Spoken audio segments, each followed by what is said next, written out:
Welcome to Good Grief, the podcast where resilience meets reality. I'm your host, Dr. Christine Malone. In this podcast, we delve deep into the stories of individuals who've triumphed over tragedy, adversity, and trauma. In every episode, we bring you raw and honest narratives from guests who faced life's most challenging moments head on. Through candid conversations, they share their journeys of resilience, shedding light on the strategies, mindset shifts, and support systems that empowered them to rise above their darkest hours. Join us as we explore the profound depths of human resilience and discover how, even in the face of life's toughest trials, there can be light, growth, and yes, good grief.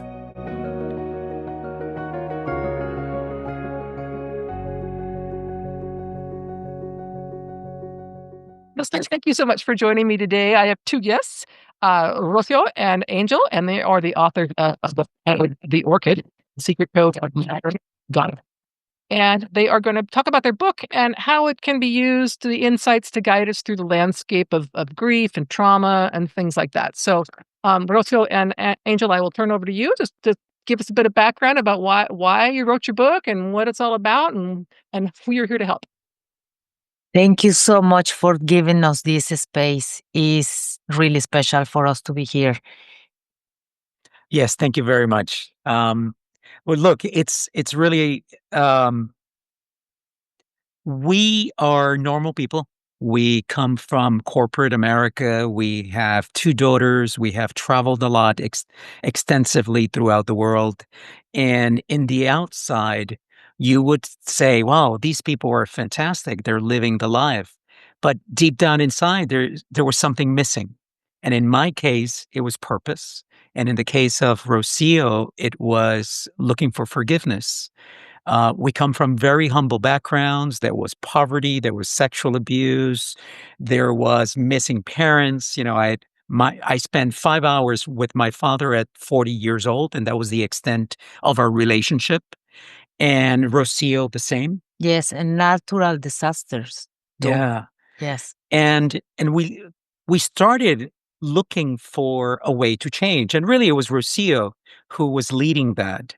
One day she met with someone and had a fantastic experience where that person helped you feel better about a particular thought or situation that you were having that day. And it's, when something changed, and I was for first time, I experienced like the emotion left my body.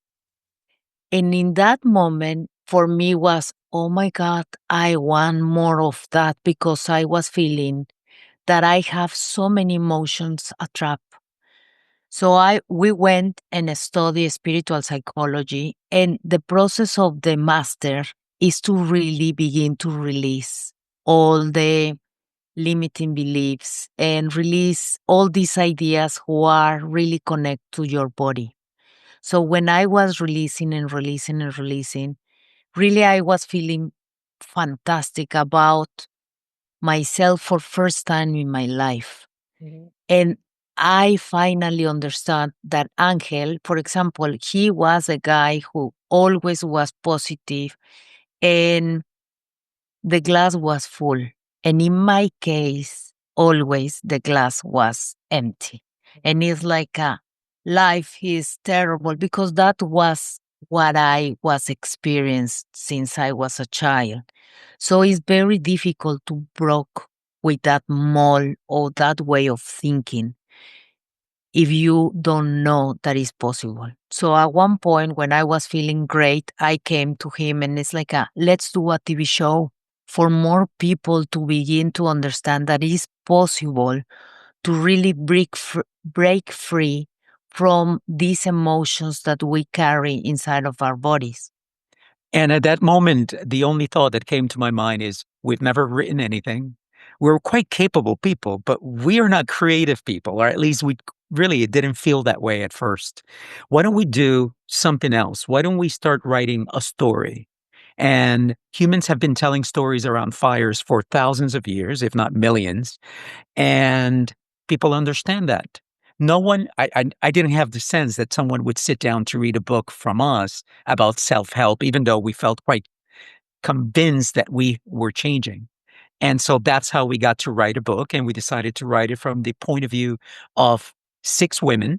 One of them is the leader of this place called the Orchid, and the other 5 are women who, quote unquote, are broken, feel broken, and they come in with the desire to find the possibility that they can feel different about themselves and about their lives.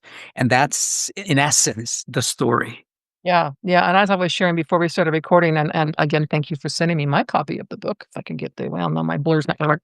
I have really enjoyed the stories that I've read in here so far, and as a very, well, I write technical stuff, but when I write things that aren't technical, I find that people understand it better if you tell stories. The storytelling, as you said, has been around for millennia. So the whole idea of letting people know this is someone's experience rather than, try this, try this, try that, but this is what this person did, and this is what helped her in these cases. So, I now, did you get involved with this group called? Was it an Orchid? Is the name of the? Is it like an organization? Was that kind of what this is? No, remember, this is a fiction novel, Okay, and we create this place that is a sanctuary, gotcha. Okay, okay, for you to receive love. yeah.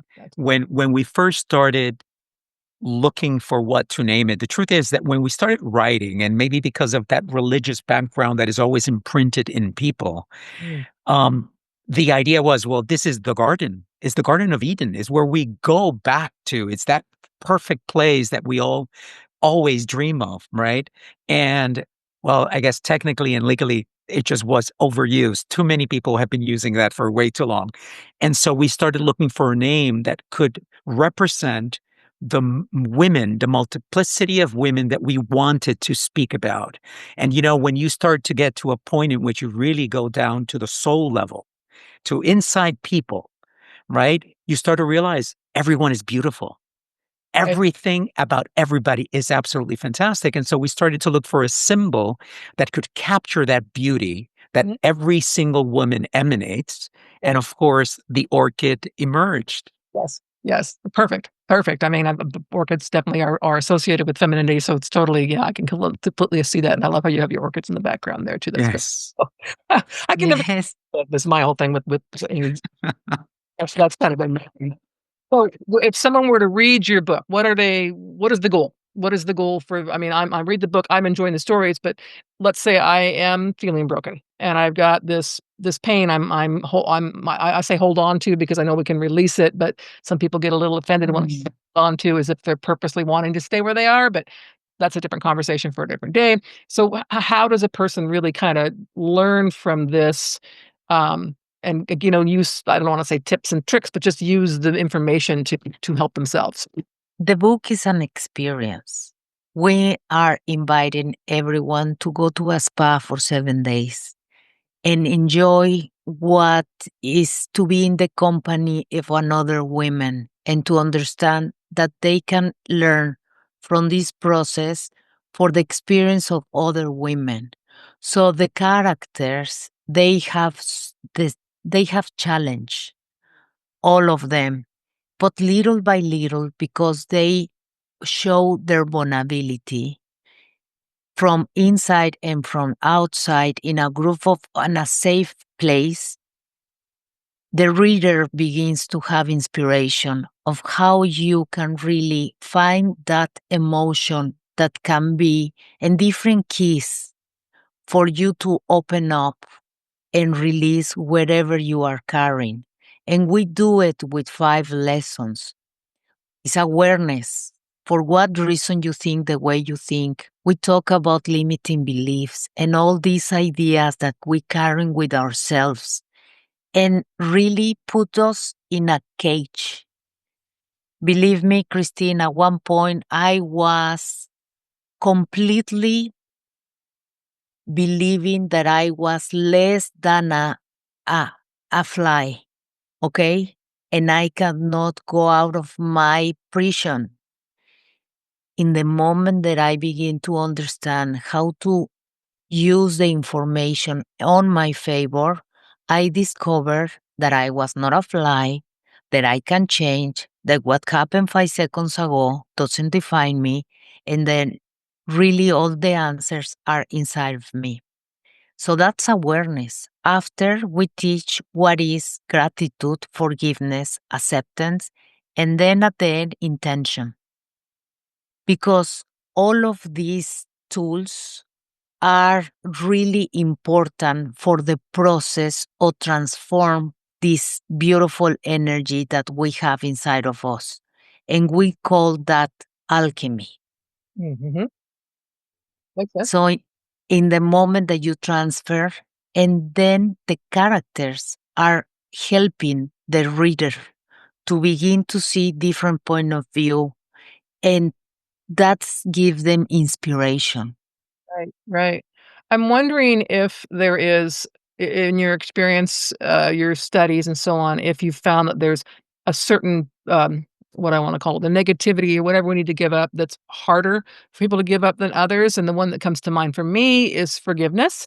So I'm just curious if there has kind of been, I mean, obviously holding a grudge against someone or holding anger against someone is, I don't think anyone's going to argue that that's unhealthy.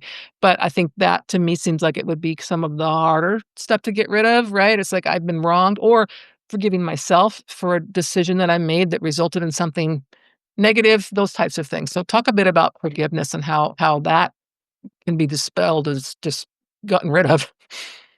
Forgiveness is, in fact, one of the most difficult ones. And we carry a lot. We carry a lot from the past with us. And not just ours, but an ancestral Yeah. past, right? There's a lot of our lineage that is just information that is carried through and through our genes, and it moves on to the next and next generations. And so, yes, we do think that forgiveness is one of the most difficult ones, or challenging ones. When we look at the five of them, we look at them as one single unit, even though they're linear in the book, of course, because you have to write them in that fashion. But really, it's not linear, right? You can spend your entire life in forgiveness, and that alone is going to catapult you into something else. Um, we use, for example, gratitude as a force to liberate because it's such a gentle, powerful force within you. When you start to see the blessings around you, you can't unsee them. They begin to soften you up in a way that allows for those other steps to take place in a more deep manner, for example. But for me, one of the things that helped tremendously, Christine, to look at forgiveness, because most of us cannot forgive because we think, and we've been implanted with the idea, sometimes ourselves, sometimes by others, that forgiving is something we do for someone else. Right. The moment that you turn around and you realize that the forgiveness, the only person and the person who most benefits from forgiving is you, my gosh, you begin looking at it selfishly. And so now I go through life saying, oh, I'm not holding a grudge with anybody. Why? Because it's my energy. I'm not giving it to that person. Not forgiving and holding a grudge is really literally giving away your energy to the past, to the situation, to the individual. And it's not that you can't think about it, but don't give it your energy, Yeah. right? There's a huge difference in that. And so when I learned to do that, I became perhaps no different than today when we're walking around with our cell phones, right? We see our cell phone and it's as soon as the energy is low, we start recharging it. It's now become automatic in our daily habits. That's how I feel about energy. And because I monitor it, I'm more conscious of the places in which I exert it or don't exert it. A- And And I want to add something about our phones. We always make a new download a of new the new upgrade. system. Yeah. When was the last time that you did an upgrade of your own system of beliefs? That's a great point. Yeah, that's a great. Yes. I wanna bring up, 'cause I get stuck on forgiveness. I've had many episodes where we've talked about forgiveness. It doesn't mean the same thing as making it okay. So if somebody did something horrible to you, I can forgive you without saying it's okay. And, for me, the providers that caused my middle son's injuries, preventable injuries, I held, I don't wanna say a grudge, but I held, a place of just, I don't wanna say hate, but close to it in my heart Yeah. for years, years. Mhm. It's birthday and his death anniversary, I would think of them and they would it was in my head. I'd like, So finally, I figured out what I need to do is I need to forgive them, not to say it's okay. It's definitely never going to be okay, but just to say, I'm now putting it back onto you. And I actually sent an email to one of the providers. I was able to find her. She'd moved across the country, but I was able to find her, and I sent her an email, and I just explained to her that I forgave her and why I was doing it. And I just said, it's your energy no longer is in my life, and I wish you well. She didn't write me back, which is probably best because I don't know what she could have said that would have been, I wasn't expecting an apology, which is the other thing about forgiveness is we oftentimes think an apology, and it's like, you're not going to get an apology from many of these people. So I can definitely attest to that sense of that woman's not in my head. I don't think of her at all. I've got a photo of my son above me. She doesn't cross my mind when I think of him, which got her away from my very positive memories that I wanted to hold of my son. So I definitely can attest to that. It was not easy. It was not easy. Yes. So, because it almost, to me, it almost feels like hanging on to that gives me power, when in reality it doesn't. It doesn't. It gives that energy power. So I love how you phrase that. So that was my experience, and I have been a deep proponent of forgiveness since then. And again, not necessarily because the person needs it or whatever. It's like it doesn't feel like it just means that I'm Christine, and for what we didn't did it before was only because we didn't know. Yes. Well, honestly, I'll tell you, for me, I thought I had a right to be angry. I have the right to be angry, right? So that means I get to hold it in me and just be mad. I think back, I'm thinking, I'm not a stupid person. Why on earth did I not figure that out sooner? So I'm hoping that people who read your book can maybe look into that and go, oh, I'm hanging on to this thing that's keeping me from being who I am and who I want to be and happy in this short life we all have, rather than waste my energy on something that not only can I not control it, I can't change it. So I can't go back in time and make it not happen again. So I can't make a happy childhood. I can't make this. I can't make that. So how do I become that person that I want to be? So that's what I'm hearing you tell me. 100%. Yeah, one of the things that was really transformational for me when I understood and at an energetic level that it doesn't matter whether I was sexually abused, whether I have a loss in the family, or whether mom or dad didn't pick me up from school an evening, that our bodies store energetic vibration, those feelings of not being enough, not being loved, and we store them. And if we're not aware that our bodies are storing that, those can linger. And they can be the source of not just disappointment or anger or sadness, but also sickness in our bodies. And so one of the most important things that I learned is that the releasing of that energy, it is critical for my well-being. And so that's why now I apply forgiveness, I apply gratitude, and really and I was very lucky because I had with me a woman who was experiencing her emotions in her body, Christine. She would be able to identify where the pain was. She was speaking about something with her mom, and she's like, I feel it right here in my ribs. It's where it's stuck. Here in the throat that I was not able to speak. So I begin to really help understand how to release it. Right. And in that moment, I was going again to that memory, and I don't have any of the energy in the body. Right. And it's like, oh my God, this is incredible.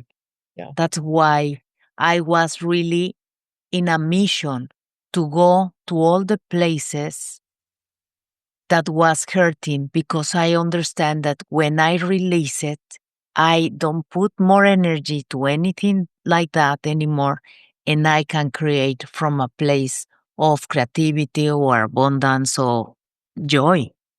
Right. I mean, scientists, this is not, just spiritual, whatever. It's science proves that our health definitely is impacted by our emotional health, are all about that. Sort of cancers, you name it, all that kind of stuff is more highly prevalent in people who have more stressful or harder lives. So I can see just selling the whole idea in that way to just say, really, you're going to be better off, not just feel better, but feel better, which I think is a big deal for a lot of people. I also know the whole idea of positive thinking definitely is part of what happens too. So I had breast cancer, diagnosed with breast cancer 3 years ago, and when that happened, I was, why me? All the different things like that. I've been through enough in life. This isn't fair, which I hate the word fair. That sort of thing, whatever. And then I realized about halfway through treatment, which was not easy, I needed to think on a positive light. So when you talk about gratitude, it was that I'm happy that I'm still here. I'm happy we caught this early. I'm happy this. I'm happy. I'm grateful for this. Great doctors, whatever. So that changed my way of thinking to such a point where I had more energy in a time when my energy was being sucked out of my body like crazy. But it really was that whole power of positive thinking and gratitude rather than focusing on the negativity and again with things we cannot change. I can't go back and say, why me? Whatever. It's just, it happens and we just need to deal with it. So that's kind of a lot of what I'm hearing from you too, is that sort of just really looking toward the positive while you're getting rid of the negative. Would you say And those and hand in hand? absolutely. And what we try to do, and we think we accomplish in the book, is that normally in traditional storytelling, we spend a large portion of that story listening to or hearing about the person's drama, Right, all the craziness in their lives, why their anger and how their relationships are crumbling and so on. And then towards the end of a story, somehow the phoenix emerges and they change and they live a better life, but we don't know how that happened. And so in our story, we wanted to turn it around. We wanted to mimic um, that saying that says life is 10% what happens and 90% how you react. And so our story, a small portion of it, is about the women's backstories, how they got to be quote unquote broken, to feel the way in which they were feeling. And then the rest of the story, the 90%, is what they did at the Orchid, which essentially is emblematic for really healing, for self care, for learning, for looking for answers in different places, and all the exercises that they went through in order to come back to themselves. And it's not that they arrived at a destination and all of a sudden they're safe and they're great. It's that they learned tools that they can use again and again for whenever they find themselves in sadness, in anger, in that feeling of despair, right, and so that they could put those into practice. Because it's like you train yourself like an athlete. It's not that the athlete is incorruptible and cannot lose a race. On the contrary, is that he or she has now trained and is better able to kind of call those tools into action, if you will, right. and that wisdom to get them through. That was gonna be my next question was the longevity. So, I mean, I've got all my problems in me, and I go through these steps, and I'm able to release that, so on and so forth. New problems are going to happen to me. So it's kind of, like I take an antibiotic for an infection, the infection comes back, that old antibiotic is not working anymore. So it's the skills that learn. It's kind of, I'll even use grieving. Having been through many grief episodes in my life, I know what to expect when I'm grieving, and I know what works for me and what doesn't work for me because of my experiences of again going through trial and error, I guess, in many cases. So it's kind of, that was going to be kind of what I was going to talk And about. Christine, may I ask, as someone who has experienced grief in multiple stages and multiple occasions, would you be able to say that you're better at managing that today than you ever were before? 100%. Right. 100%. That, and I think, as we started talking about before we started recording, conversations. I get a lot out of conversations with people about different topics with grief and trauma and survival. And I know that I've yet to come across a person that I'm willing to hear your story. Just tell me what it, and a lot of people culturally, this country, we aren't comfortable with talking about a grief or abuse or, sexual abuse, anything like that. We don't want to, we shy away. It's an ugly topic. Yeah. Whereas unfortunately, it happens. It happens a whole lot more often than I think people realize. And so to be able to talk about those things, as I mentioned with my teaching and so on, has just been what I consider to be my way of giving back for the knowledge that I've had that I'm never going to get rid of. I can get rid of the anger and all that, but I can't get rid of what the knowledge has taught me. And so to make something positive out of that knowledge, I guess is how I want to phrase that. If that's what Right. you're at. Yeah, yeah. Well, look, I mean, in talking about tools and releasing and talking, one of the tools that we mention a lot in the book is journaling, writing. The release that happens when one writes, and especially under certain circumstances, we become a bit ritualistic about writing. Turn a candle on, make sure no one bothers you. Because once you kind of connect with yourself at that deeper level, you're just writing and letting it out. And just the act of doing that, it's cleansing. Yes. It is. My journal's sitting on the table right behind me, by the way. So, yeah. Yes. What I have found personally is my handwriting is horrible, but I find that handwriting actually works better for me than try to type for a journal. So I don't know Yes. if that whatever. It's a connection.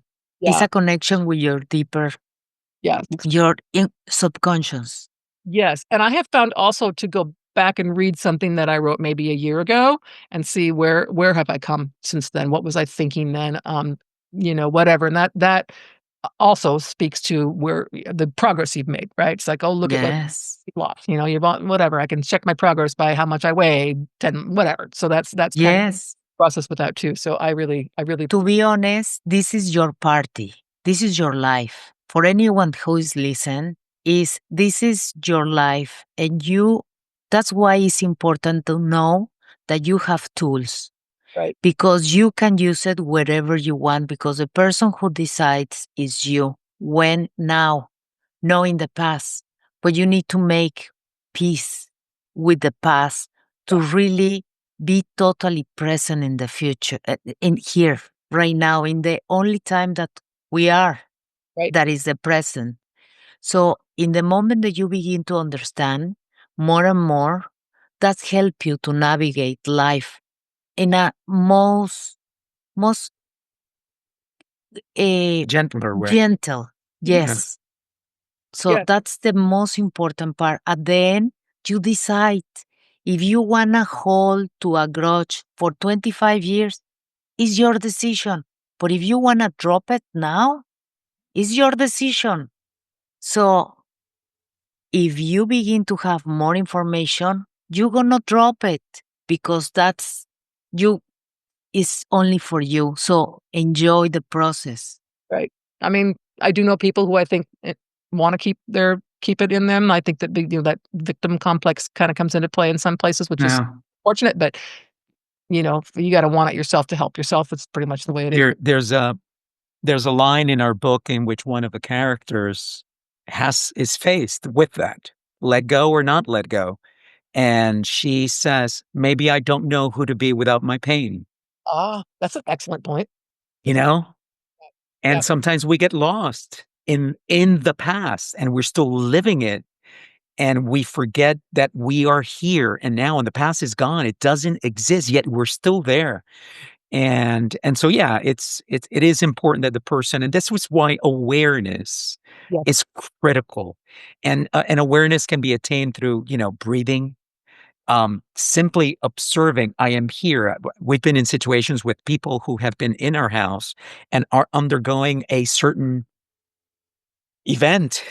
And as they're clearly in the past and in the hurt and the pain and the trauma of what was happening, we interrupted them to say, are you aware that you're sitting here and now and you're safe? Yeah. And they acknowledge, okay, continue. Right? But so you got to make a distinction. Yeah, I've read that about panic attacks, where if you're having a panic attack where you're supposed to think of something you can touch, something you can whatever, all the different steps. Right. Really is about, I'm here now, I can smell this, I can hear this, I can whatever, which is really, I think, an important part of bringing us back from wherever place we're tending to go to, especially when we're trying to get rid of it. I think in some cases you're probably somewhat reliving it as well, which can be That's right. That's right. Process. So yes. Well, as I mentioned earlier, we are going to put a link to your book in the podcast notes. I have just been absolutely thrilled to chat with the two of you. Is there anything else you'd like to share with our listeners before we go? really quick, Christine, if you go to the page 132, you're going to find the spectrum of inner growth. Okay.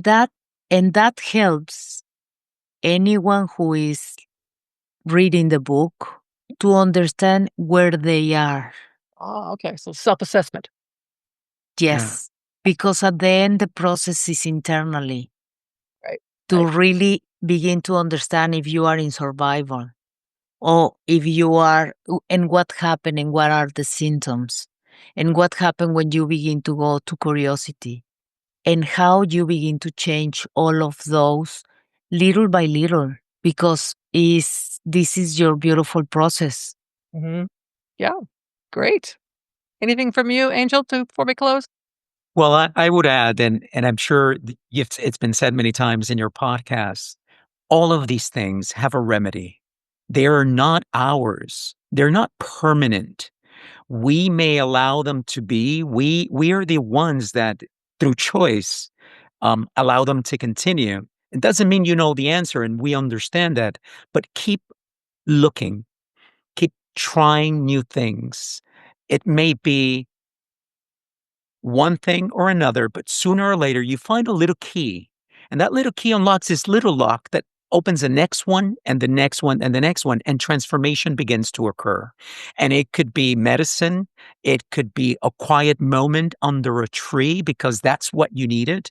It can be any series of things. And that's what we try to do in the book. We try to paint a picture of there are so many different tools and paths that you can take. And if you're lost and you don't know how to take that first step, we invite you to pick up a copy of our book and just go on this retreat for 7 days and give yourself a treat of the other people's experiences. And perhaps through their experience, something lights up in yours that says, I was thinking, oh, maybe I'm going to try that or whatever, because ultimately it is possible, and you don't have to live with the pain and the grief and the hurt. Right. Um, Yeah. it's possible to let go of it. And I know I've said this already, but I think in your case with your book, it's different from a lot of different so-called self-help books, and that it does have stories in it. So it's like I can relate to it in real time because it's a story, and I can put myself in this person's shoes, whatever that might be, rather Yes. than just have a graphic and a chart and a step of whatever, which can help in some cases, but I really think the stories are what sets you apart. So Yes. I think Yes. done. I thank you so much for your book, and I thank you for joining me today. Thank you so much Thank for you as well. having us. Thank you. It's been a pleasure.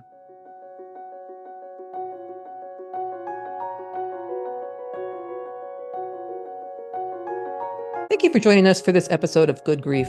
We hope that stories shared today have inspired and empowered you on your own journey of resilience.